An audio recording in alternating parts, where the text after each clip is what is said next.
Before we continue, here's what happened.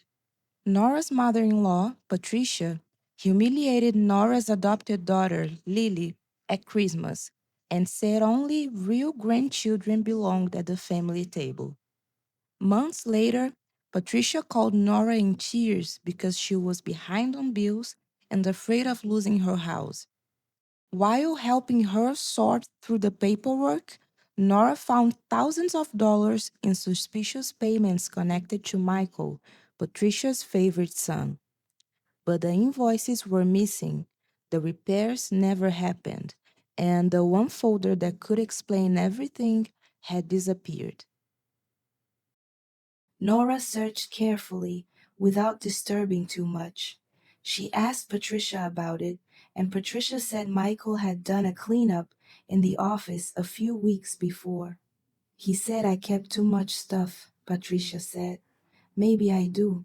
Nora did not respond because when someone has access to an older person's money and decides to throw away their financial records, that stops being organization. It becomes something else.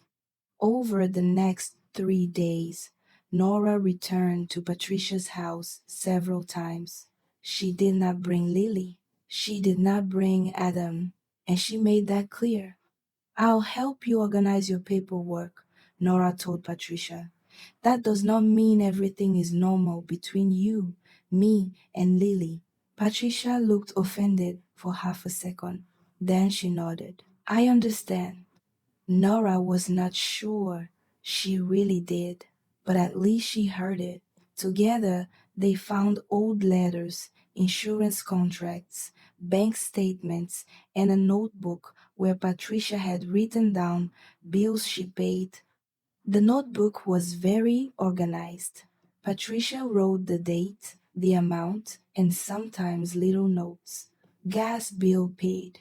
Kara's birthday present. Michael says he only needs help this month.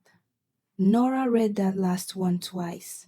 The note was from almost 2 years earlier. There was a transfer of $12,000 to Michael. At the time, he had said he needed to cover a temporary expense for the business.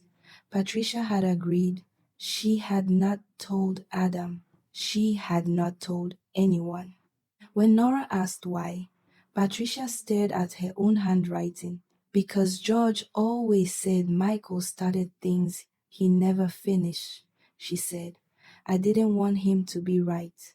There was the first piece of the truth. Michael had not started by stealing. He had started by asking. Patricia had given, and then, instead of admitting it was getting out of hand, she chose to hide it.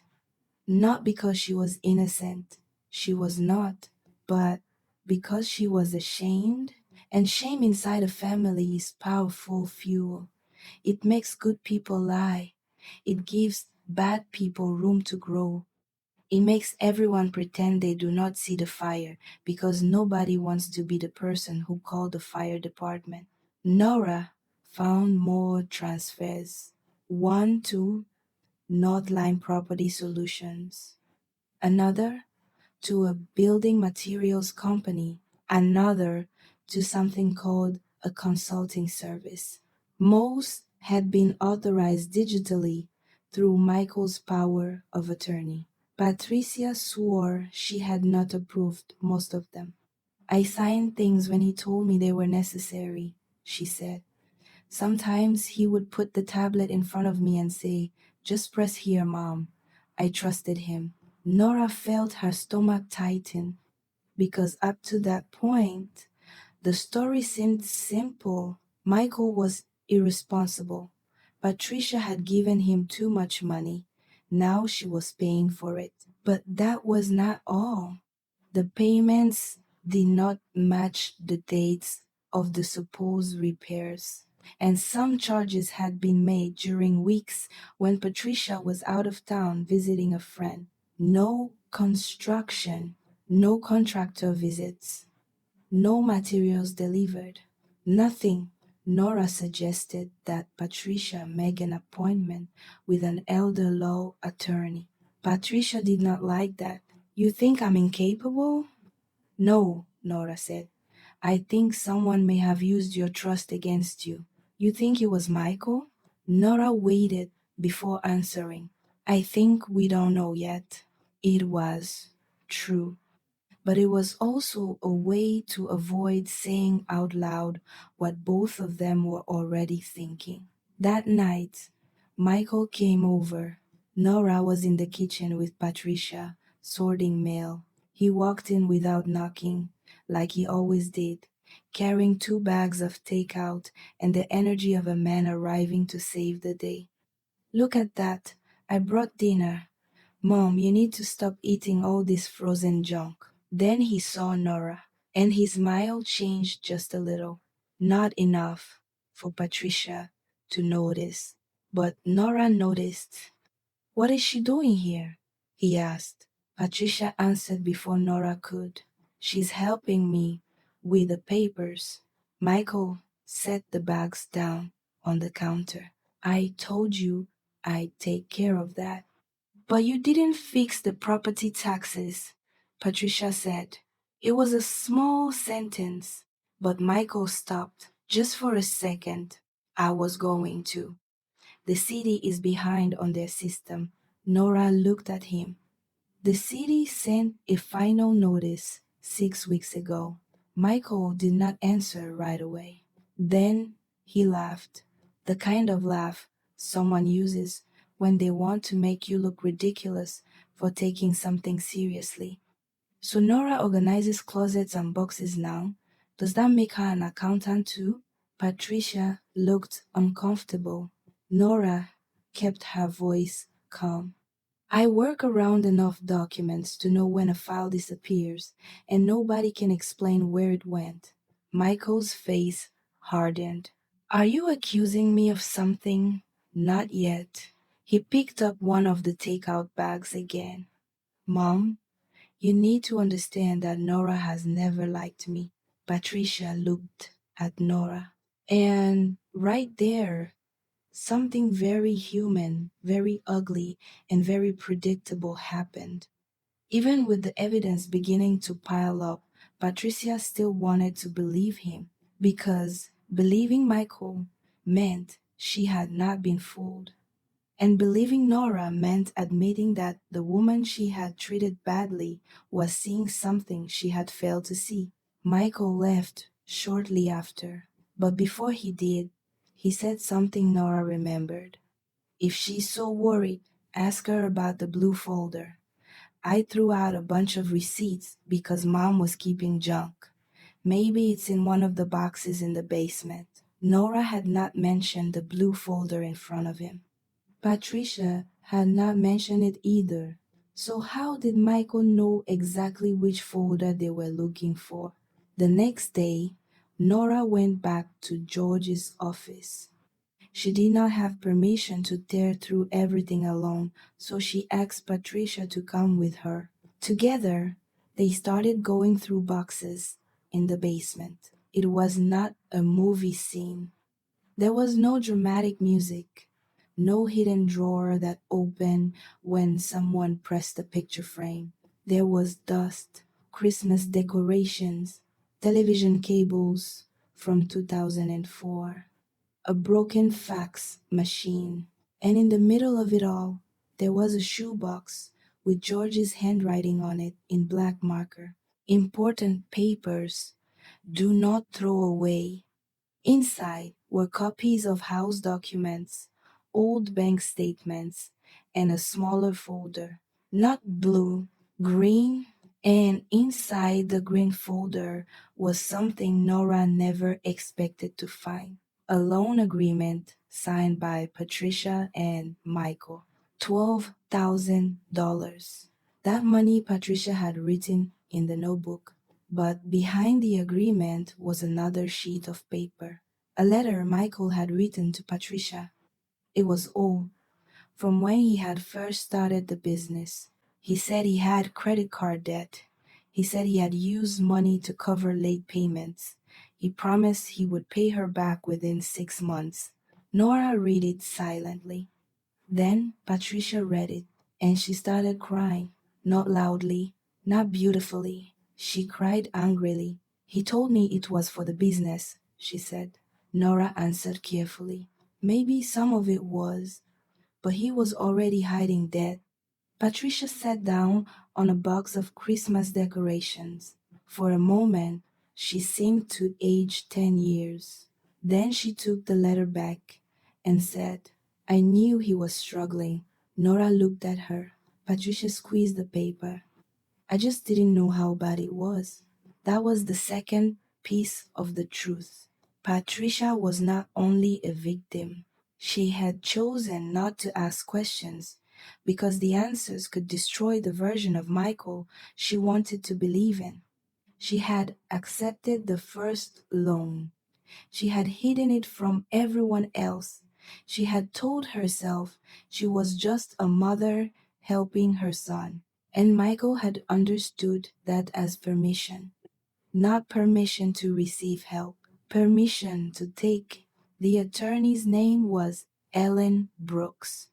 She listened to Patricia, Nora, and Adam in a small office with one glass window and a bookshelf full of legal books that looked like they had been printed before happiness was invented. Patricia had called Adam the day before. He showed up looking exhausted. When he saw Nora, he did not try to explain anything. He just sat beside her. And for the first time since Christmas, he looked ready to actually listen. Ellen reviewed the documents, requested copies of bank records, and asked direct questions. Who has financial power of attorney? Michael, Patricia said. Does he have access to your online accounts? Yes. Was he authorized to transfer money to his own businesses? Patricia went quiet. Not exactly. Was he authorized to open or renew a line of credit attached to your home? Patricia looked up. What? Ellen opened one of the letters. There was a home equity line of credit tied to Patricia's house. It had been opened months earlier. It was not completely drained, but part of it had been used. Michael had told Patricia it was protection for a major renovation that never happened. Patricia did not remember approving it, but there was a digital signature. Ellen explained that a digital signature did not prove understanding, especially if someone was being told to click through documents without a real explanation. Then came the detail that changed everything. Michael was not just taking money, he was building a story that Patricia could not manage her own finances. He had kept her records messy. He had made inconsistent payments. He had allowed bills to fall behind while telling her she was forgetting to pay them. And more than once, he had suggested that she needed to simplify her life by selling the house and moving in with him. The house, the same house he was helping put into debt. Nora felt cold all over because this was no longer an irresponsible son asking for money. This was a plan. Maybe not a brilliant plan. Greedy people usually think they are smarter than they are, but it was a plan. He wanted Patricia scared, dependent, and convinced that she needed to hand decision making over to him. And when she sold the house, he would have access to the largest asset she still had. Ellen recommended that Patricia immediately revoke Michael's power of attorney, freeze his access to her accounts, and notify the banks. Patricia sat still, looking out the window. If I do that, he'll know I don't trust him. Ellen looked at her. Patricia, based on what I'm seeing here, he has already been acting like your trust belongs to him. That sentence stayed in the room. Nobody spoke for a while. 2 days later, Patricia called everyone. She said she wanted to have Sunday lunch. She had something important to announce. Michael thought he knew what it was. He arrived early. He had a bottle of wine, an expensive shirt, and the confidence of a man who believed he still controlled the room. Kara came with him, but she seemed strange, quieter. Adam and Noah arrived together. Lily stayed home with a babysitter. Nora did not want her daughter used as a symbol of reconciliation in a moment when nobody had done the work to deserve that.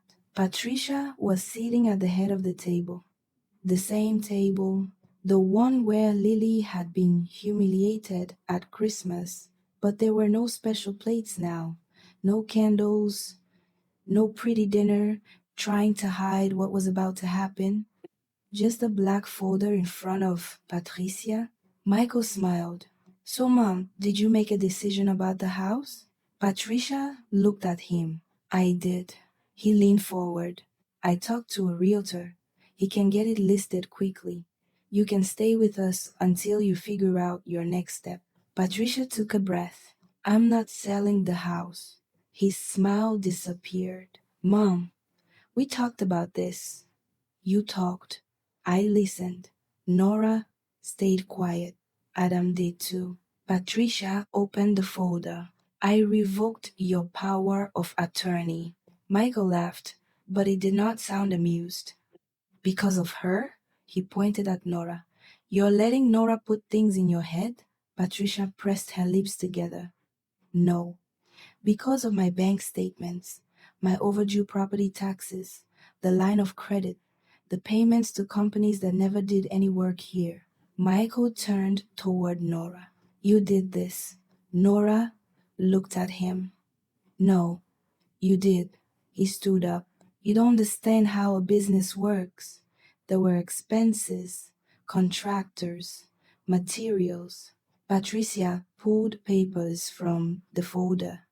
Then explain to me why Northline Property Solutions received almost $40,000 over 18 months. Michael said nothing.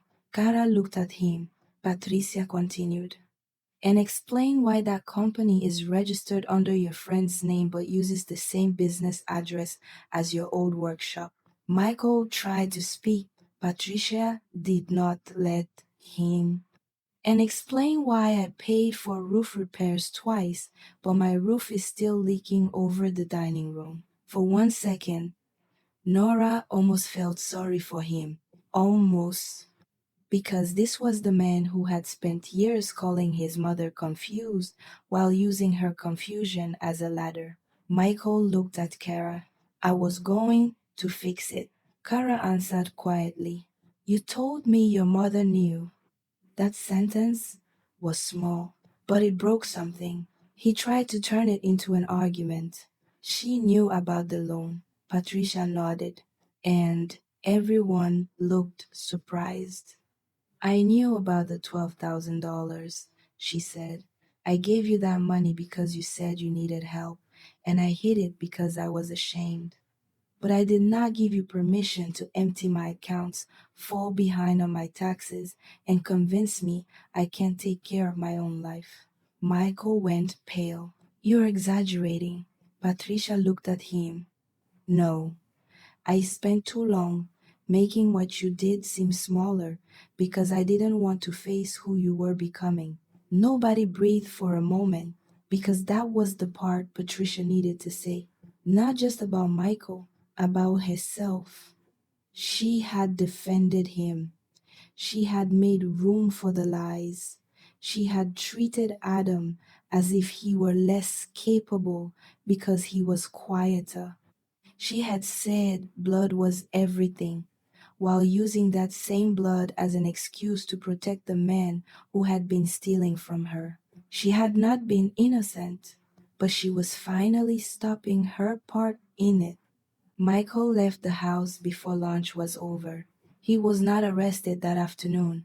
No police officer came through the front door. No neighbor stood at the window watching. Real life is usually less theatrical and much longer. Ellen helped Patricia document the transactions, dispute fraudulent transfers, and start a civil case to recover the money. Some of it never came back. A few payments had gone toward old debts, others had been moved around in ways that were difficult to trace.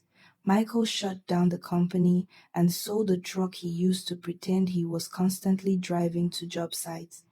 Kara did not leave him right away, but she moved out with the boys for a few weeks. Not because she was some hero, because she found out he had lied to her too. She thought the business was struggling. She did not know his mother's temporary loan had become a larger scheme. Adam started visiting Patricia more often, but not to pretend everything was fine. He talked to her. Sometimes he disagreed with her.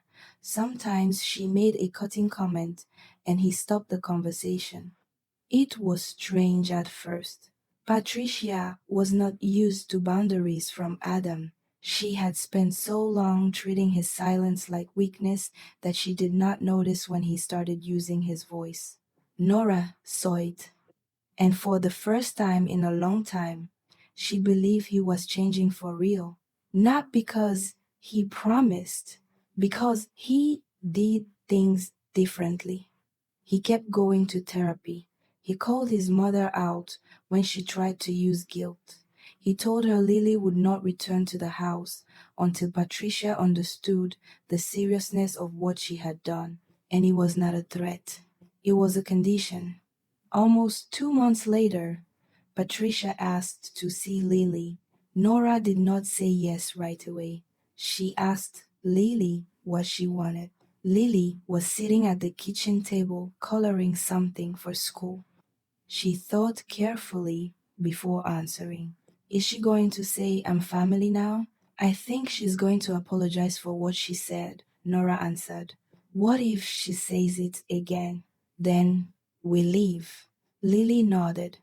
So they met at a small coffee shop, somewhere neutral. Patricia arrived first. She looked different, not transformed, not like a completely new person. There is no reset button for someone's character at 67, but she looked less guarded. She brought a paper bag.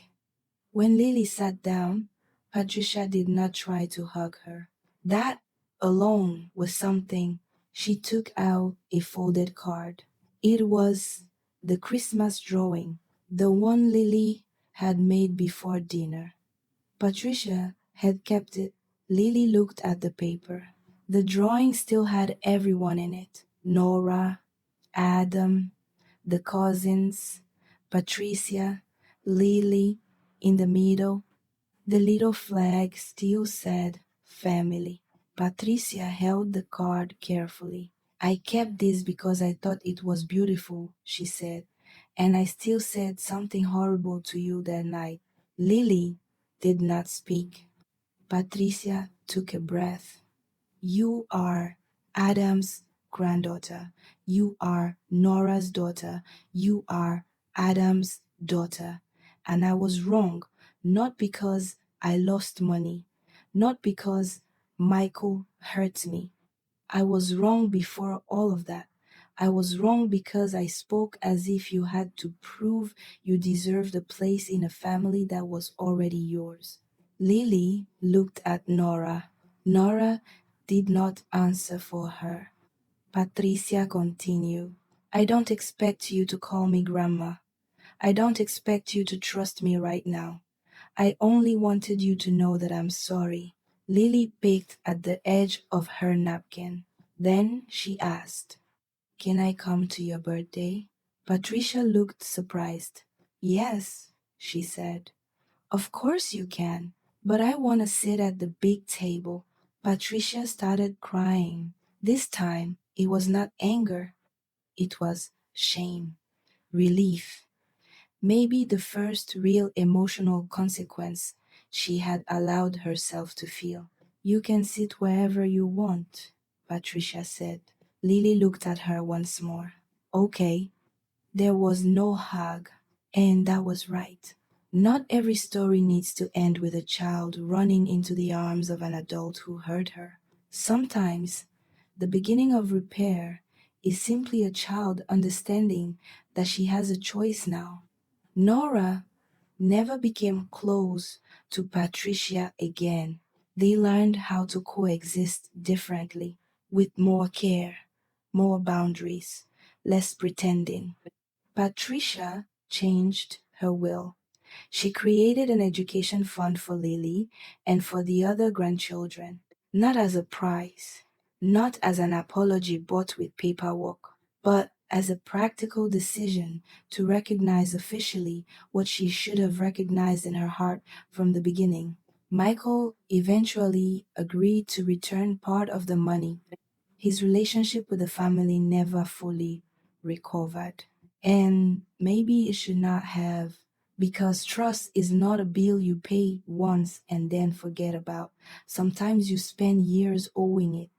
What stayed with Nora most was not Patricia's cruelty. It was not Michael's betrayal either. It was the table.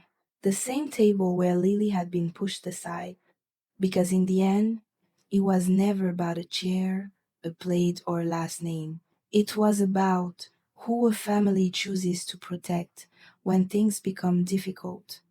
Patricia protected Michael for years because she believed blood was a guarantee of loyalty, and she nearly lost her home, her dignity, and her future because of it.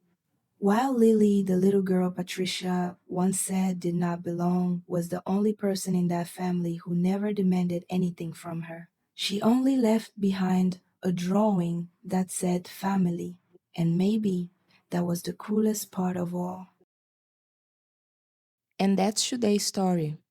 What do you all think? If you enjoy my narration and these stories and you'd like to support the channel, just click the Buy Me a Coffee link in the description. Your donation will be received with so much appreciation. And if you want to send in your own stories to be told here on the channel, the email is in the description down below. Thank you so much for watching. See you next time.